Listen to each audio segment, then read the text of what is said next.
Disturbing scenes. Victims, including children, were seen being pulled from rubble in Gaza following airstrikes.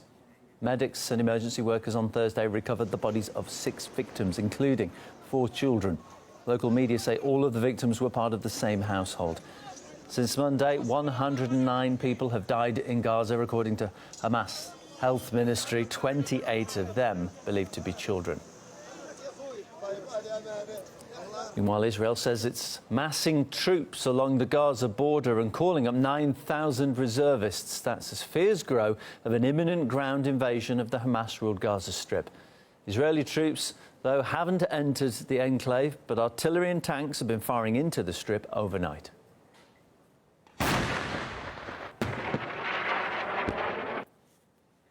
Hamas says Gaza was hit by 150 airstrikes in just a matter of minutes. That would make it the largest round of strikes against Gaza so far in this 4-day flare-up. Strikes rained down on the area throughout the night. The Israeli Air Force, including drones, helicopters and fighter jets, has been hitting the Strip since Monday after the militant Palestinian group Hamas began launching rockets into Israel. Here's unverified video of Israel's intense bombardment of Gaza overnight. Israel's bombed more than 650 targets in Gaza, destroying several high-rise buildings in the densely populated Palestinian enclave. The IDF said its strikes have killed dozens of militants, including some top Hamas commanders. Local journalists send us this report from Gaza.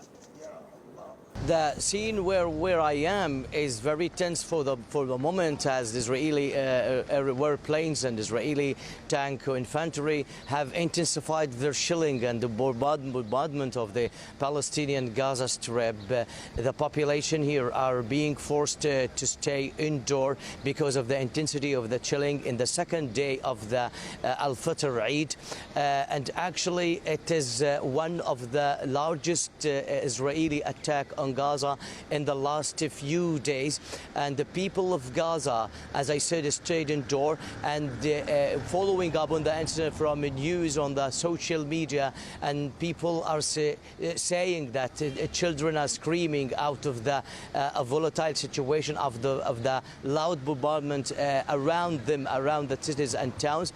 The death toll in Gaza is on the rise. Women are being killed, children are being killed inside their homes because of what is being described by international organizations like the ICRC as being indiscriminate fire against Palestinians, which is illegal according to international law.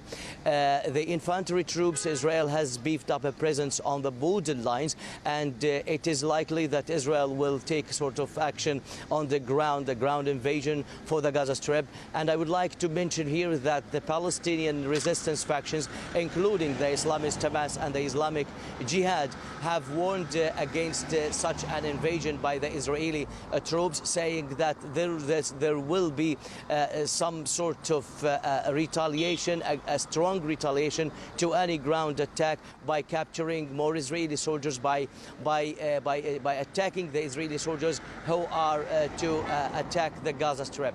Palestinians here are being very concerned about the inaction by the international community, especially by the United States, which described Israeli actions against Gaza as being not exaggerated, and giving a chance for more talks to happen in order to be able to contain the volatile situation in the region. That's the update for the time being.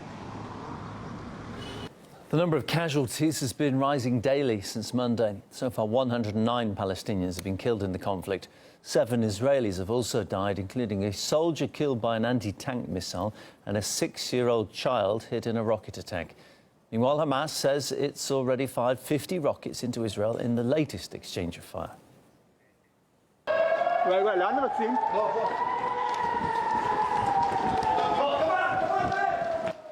Air raid sirens rang out on Thursday throughout several cities, warning people of incoming fire from Gaza, including in Tel Aviv, where Paula Sleer sent us this report.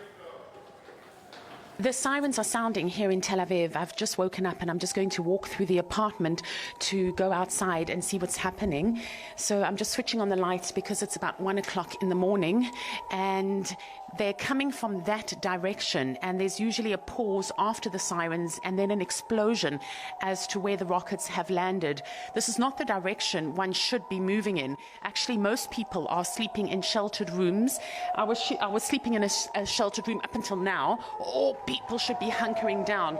But I just want to show you what it's like here when the rockets sound. So if we go here, and you walk with me, you can also see the roads are completely quiet. Tel Aviv is a busy city, and normally the roads are busy at this time. There is absolutely no one or nothing on the streets. Now is the pause I told you about, and then after a moment or so, there should be an explosion, and that will be the Iron Dome anti-missile defense system intercepting with the rocket. There it is. There it is. It's quite far away, so it doesn't seem as if the rocket landed in Tel Aviv. It sounded a little bit off to that direction. But for this reason, at least 5 million Israelis are hunkering down in bomb shelters tonight. Wow, that sounds a bit loud. That's coming from there, so that's quite close to where we are. I really shouldn't be out right now. I should make my way back to the shelter room where I was sleeping up until a minute ago. Paula Slier, RT, Tel Aviv.